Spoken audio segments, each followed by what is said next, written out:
आत्ता आपण बघतो आहे मध्य प्रदेशमधलं हे रतलाम शहर आहे. रतलाममध्ये हे मोठ्या प्रमाणामध्ये विंड मिल्स आपल्याला बघायला मिळतात, म्हणजे पवनचक्क्या. खरं तर ही विंड मिल्स तयार होण्यासाठी, वीज निर्मितीसाठी उंच हवेचा जो पट्टा आहे किंवा हवेचा जो दाब आहे तो असण्याची गरज आहे. आणि असं अनेक काही सायंटिस्ट किंवा वैज्ञानिकांचं म्हणणं होतं की विंड मिल्समुळं जे विंड्स आहे त्या म्हणजे जे ढगं आहेत ते पुढे ढकलल्या जातात आणि त्यामुळे पावसाची शक्यता खूप कमी असते.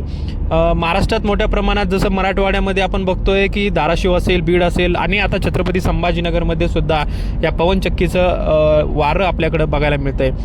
हेच आता सध्या आपण बघतोय ही विंड मिल्स कशा पद्धतीने फिरत आहे, हे पाते आहे, याची वीज निर्मिती केल्यानंतर कशा पद्धतीने विकल्या जाते. आणि ह्या पट्ट्यात आपण जेव्हा येतोय हे बघा, हे खाली सुद्धा विंड मिल्सचेच दिसत आहेत.